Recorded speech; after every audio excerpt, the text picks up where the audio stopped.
नमस्कार दोस्तों, आप सभी का हार्दिक स्वागत है। आज की कहानी है घमंड का परिणाम।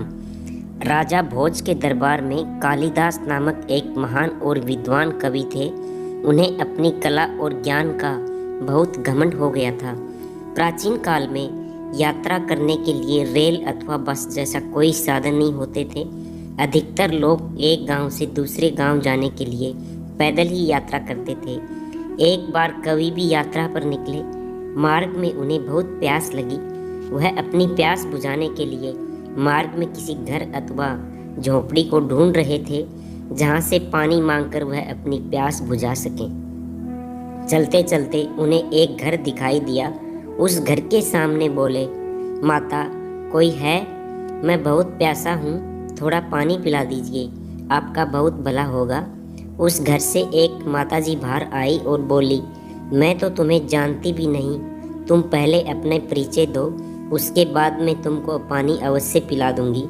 कालिदास जी बोले, माता मैं एक पथिक हूँ, कृपया अब पानी पिला दें। माताजी बोली, तुम पथिक कैसे हो सकते हो? इस संसार में तो केवल दो ही पथिक हैं, एक सूर्य और दूसरे चंद्रमा। वे कभी नहीं रुकते, निरंतर चलते ही रहते हैं।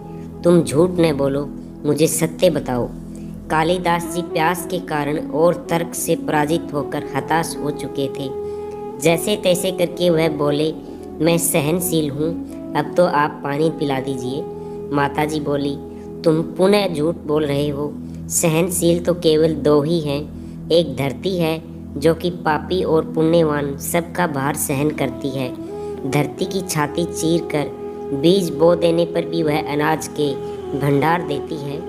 दूसरे सहनशील पेड़, जिनको पत्थर मारो तो भी मीठे फल देते हैं। तुम सहनशील नहीं हो, सच बताओ तुम कौन हो?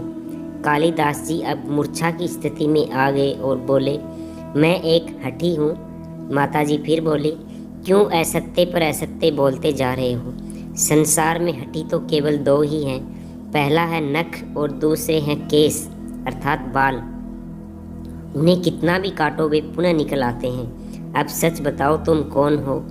कालिदास जी पूर्णतः पराजित और अपमानित हो चुके थे। वे बोले, मैं मूर्ख हूँ। माताजी बोली, तुम मूर्ख कैसे हो सकते हो? मूर्ख तो दो ही हैं। पहला वह राजा जो बिना योग्यता के भी सभी पर शासन करता है, और दूसरा उसके दरबार का पंडित जो राजा को खुश करने के लिए उसकी गलत बातों को भी सही सिद्ध करने की चेष्टा में लगा रहता है और सदैव उसका झूठा गुणगान करता है। अब कालिदास जी की लगभग मूर्छित होकर उन माताजी के चरणों में गिर पड़े और पानी की याचना करने लगे, गिड़गिड़ाने लगे।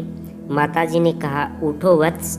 उनकी आवाज़ सुनकर कालिदास जी ने ऊपर देखा तो वहाँ साक्षात सरस्वती माताजी खड़ी थी। कालिदास जी ने उनके चरणों में पुनः नमस्कार किया। सरस्वती जी ने कहा, शिक्षा से ज्ञान आता है, अहंकार नहीं। तुम्हें अपने ज्ञान और शिक्षा के बल पर मान और प्रतिष्ठा तो मिली, परंतु तुमको उसका अहंकार हो गया। इसलिए मुझे तुम्हारा घमंड तोड़ने के लिए, अहंकार नष्ट करने के लिए यह लीला करनी पड़ी। कालिदास जी को अपनी गलती समझ में आ गई और वह सरस्वती जी के चरणों में जाकर क्षमा मांगने लगे। दोस्तों, आज की कहानी यही समाप्त होती है। अगर कहानी पसंद आई तो वीडियो को लाइक करें, शेयर करें, चैनल को सब्सक्राइब करें। मिलते हैं अगले वीडियो में नई कहानी के साथ। धन्यवाद। जय श्री कृष्णा। राधे राधे।